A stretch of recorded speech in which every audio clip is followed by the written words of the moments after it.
7 techniques for reducing errors in measurement systems. We will go through them one by one. And method number 1, actually this slide is a rehearsal from last week.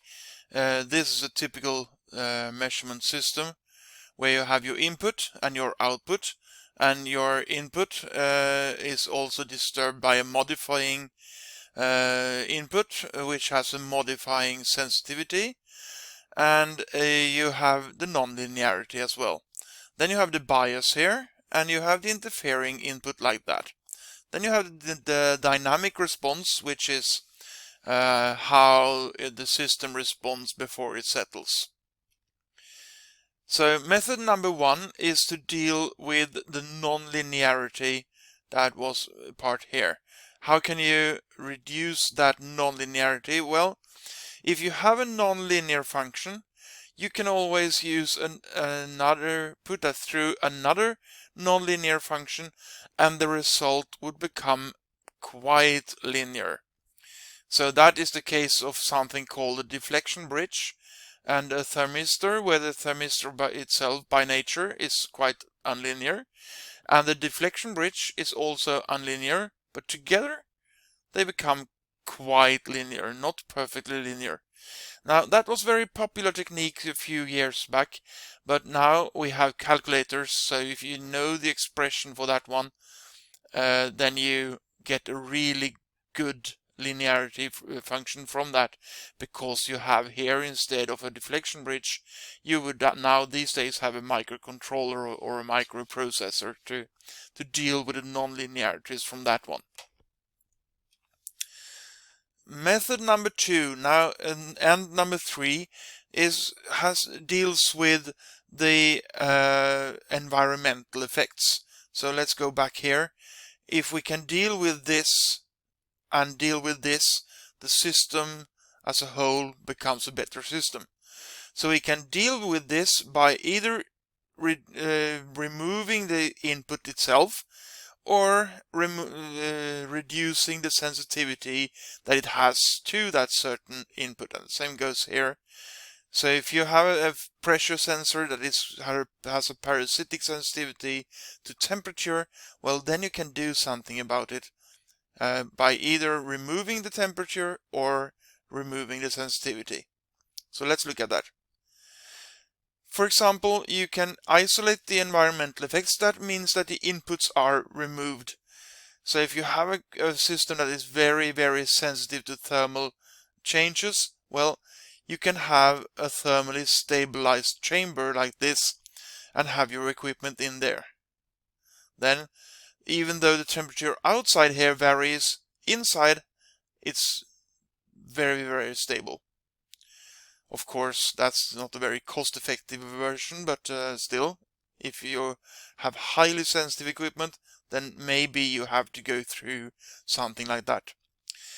You can make it insensitive. Look here, if this here is an inlet for pressure, so this is actually a pressure sensor.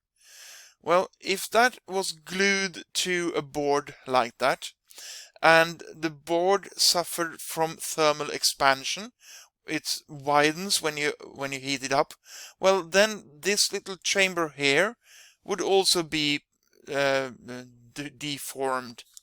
But if you place that on a silicon cushion, so when this one expands, this one doesn't, well, then you have made this system insensitive to the changes that may occur here on this green PCB board. Method number 4 is that you can actually, if you have a disturbing input like this, and your system is sensitive to it, you can add the opposite. So you see here, you have your true sensitivity here, and added the parasitic input here. Nothing you can do about it. But here's a minus. So if you can use that and put it on, but with a opposite sign, with a minus. So this is basically a copy of that one, but with a minus. Then you compensate here because that will subtract from that one and end up with 0. This is how noise cancelling headphones work. You have the noise from outside, but what it does, it picks up that noise from the outside with a small microphone and then sends out a sound from the speaker here that is the same as the one that was discovered by that little microphone there, but with opposite phase. So the waves, they work with opposite phase there, and therefore they cancel out. So that is how noise cancellation works.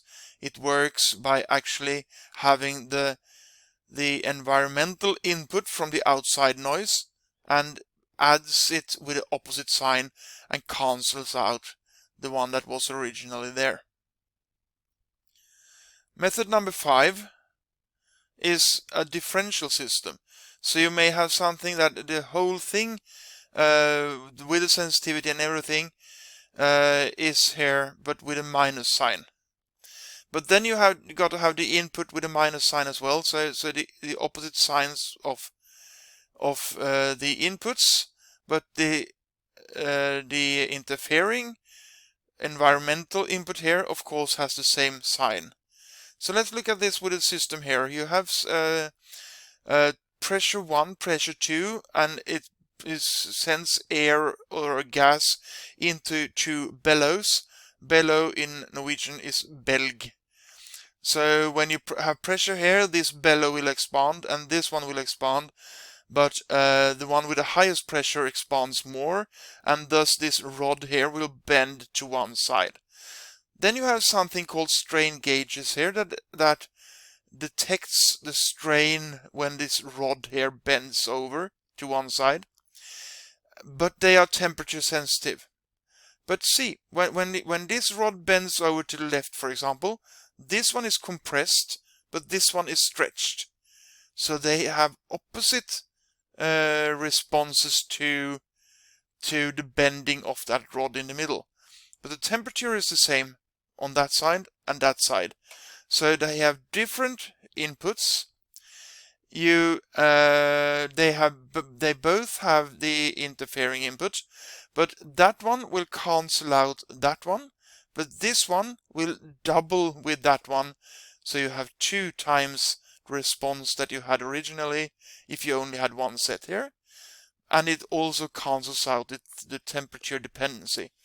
Later in this course, we will look thoroughly at this and see how how the mathematics treats this in a very cunning way. In method number 6, negative feedback with high gain in forward path. Well, if this is a control system, and we drew the block diagram of that one in the classroom. Also, it was presented in one of these films. Now, if you model this basically much easier, you say that this is the forward path here, this is the forward path, and this is the feedback path. And in many books, they are called AOL for amplification open loop, and beta for the feedback loop. Now, if you make that one very high, it can be proven mathematically that the overall function here more or less depends on this beta alone. So if you have your system here, you can't avoid having it here. You need to have it because it's your sensing element, and it's a high gain amplifier, and it's your process and your correction element and everything. So you got to have it. But if you have a really high gain here, it more or less becomes, the function here becomes dependent on this alone almost. So what you see then is that in this forward path is where you have most of your disturbances, but you actually cancel out the disturbances here on this forward path bit.